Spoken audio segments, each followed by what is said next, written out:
Good evening, viewers, and welcome to Hotspot. Tonight's lineup, we got the preview of the Telikom National Soccer League. The Super Nines finals will commence this weekend, as well as the SP Hunters playing their first home game at the Colorbond Stadium against the Redcliffe Dolphins. But first, perhaps the biggest news is the resignation of Brad Tassell, CEO of the PNGRFL. Jeremy joins us with more on the issue. Thank you, Scholar. Well, on Tuesday afternoon, I received an email from Mr. Tassell himself, basically outlining in a single paragraph that he had just announced his resignation as CEO of the PNGRFL. Now, there were a number of reasons that he'd outlined in that. As primarily, Tassell had said that he had been a target of a constant and malicious campaign designed to tarnish himself, and he'd felt that he couldn't take much more of it, actually. To advise our people of Papua New Guinea that, and our rugby league family throughout the country, that the PNGRFL board has accepted the resignation, officially accepted the resignation of Mr. Brad Tassell as the CEO of the PNGRFL. Received the resignation from Jason Tassell, Brad's brother. He was upset and distraught by his brother's resignation. Thank you, Jeremy. Now, how will this affect the code of rugby league?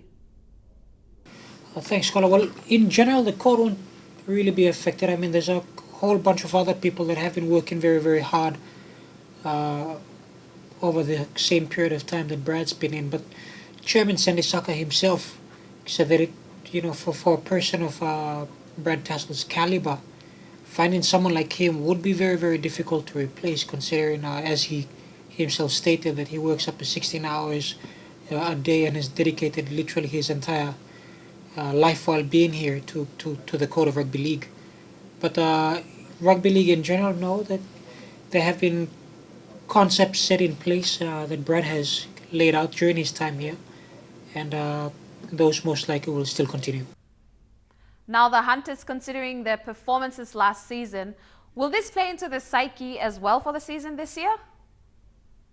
Well, Scholar, the SP Hunters are a professional team, and as a professional team, they have to focus only on one thing, and that is doing their particular job.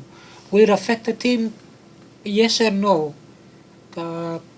Psychologically, Brad was always there on the sidelines watching the Hunters play. He went to every game, always, as I said, he was at every session with them. Perhaps it may affect the team, but in terms of general play, judging from how I've seen the boys perform in very tough circumstances, it probably will not. The Hunters, in fact, may even be stronger for it. Shane Morris is interim CEO for now. Are there other contenders for the job? Yes, Shane Morris. He'll be there this weekend in Leh, watching the Super Nines. Is he a contender? Well, for a start, is interim? Probably not. But then there have been other people that have been approached. One of them is Alex Kriwanti. Another one, I reckon it might even be Mark Mom. He's been there, done that. He's got the experience in management. But at this point in time, I really don't know. Thank you, Jeremy, and we'll catch up with Jeremy later on during the show. We head off for our first break. See you soon.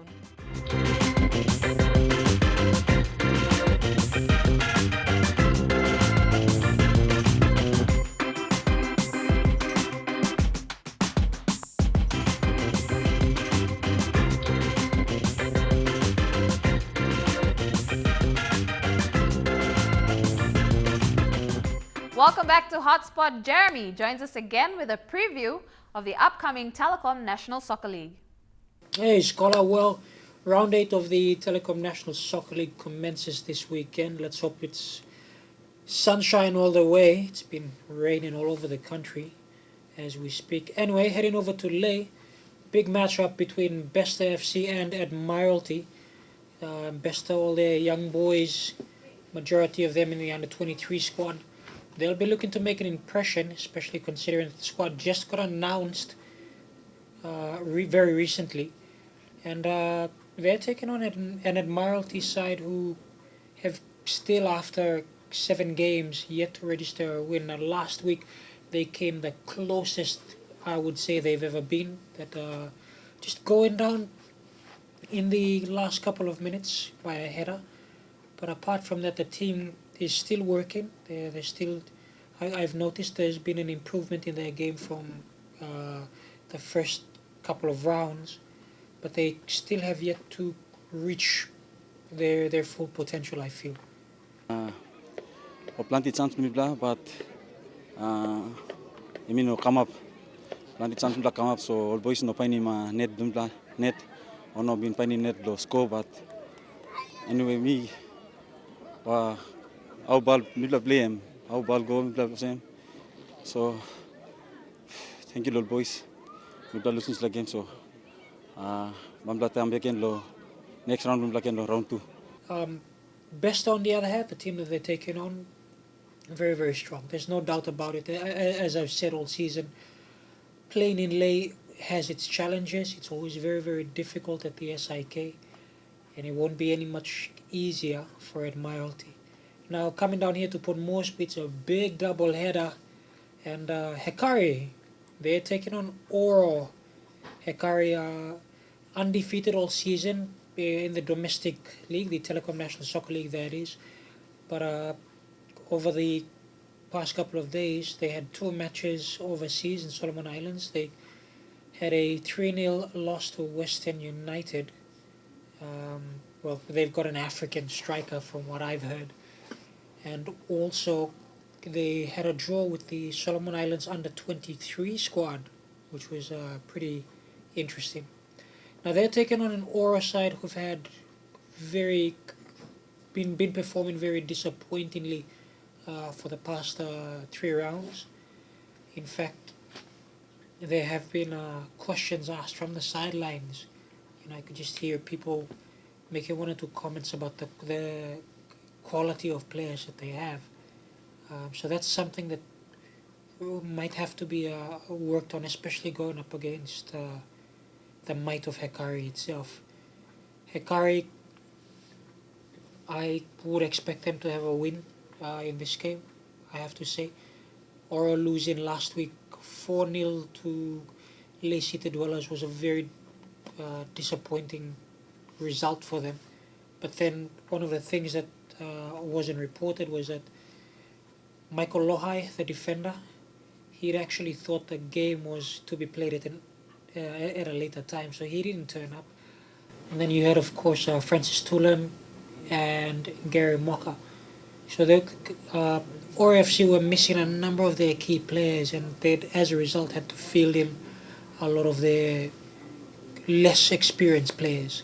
So I reckon from the sideline it's just going to be Hekari taking this one. Now in the other match, big one this time, FC Port Moresby taking on Ley City Dwellers. Is that correct? Yes, it is. Now in the other big match, Ley City Dwellers, they've been here in Port Moresby for a week now.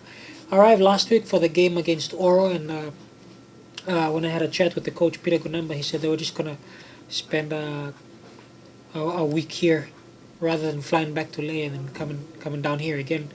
We are trying to get better every time. This is what we wanted. We started off very badly, and then we picked up very well. Now we are running clear second on the ladder, and we're hoping to complete that second round in a very good note. But we are peaking at the right time. I think we're on an ascension, so we're steadily getting better. And they're going up against FC Port Moresby. Now both teams are, when I spoke to them individually, FC Port Moresby believe they are now hitting form at the right time. Ley City Dwellers as well. They're 1 point behind Hekari going into this match. FC Port Moresby are not far behind. It's bound to be a cracker in round 8 of the Telikom National Soccer League. Back to you, Scholar. We head out for a final break for tonight. Stay with us as we wrap up the show.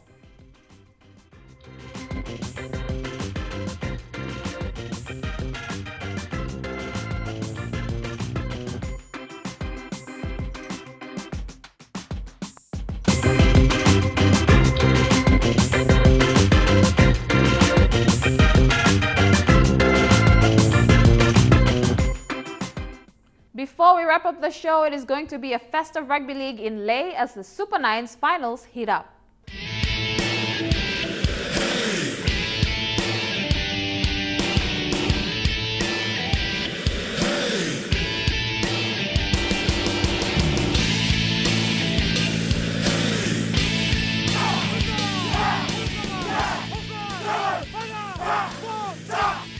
20 teams will merge in Leh City to wrap up the finals of the inaugural National Super Rugby Nines tournament this weekend. The tournament has sparked much interest around the country. In Pool A, the Queensland Kokomos will take on Engamioks, Port Moresby South's Black and Morba Tigers.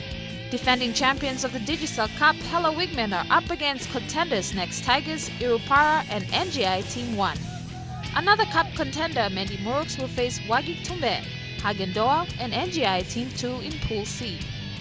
Despite having a tough season, the Gulfista players are hoping to revamp their form, although they will be facing stronger competition from Hagen Eagles, Goroka Schoolboys and Patriots in Pool D. And in Pool E, Momaster Leg champions Duban Fox will face Central Roosters, Lahanis and Rovanama. Mioks will take on Morba Tigers to kick off the finals this Saturday at 9 a.m. The elimination rounds will wrap up on Sunday, so if you're in Leh, get down to the Leh Rugby League grounds and support your team.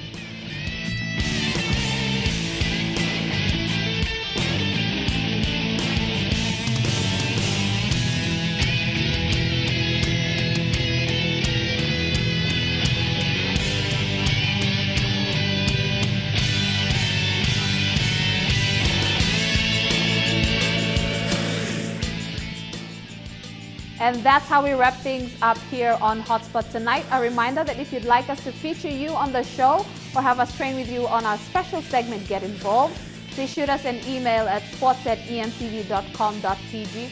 I know most of you are on Facebook, so please check us out.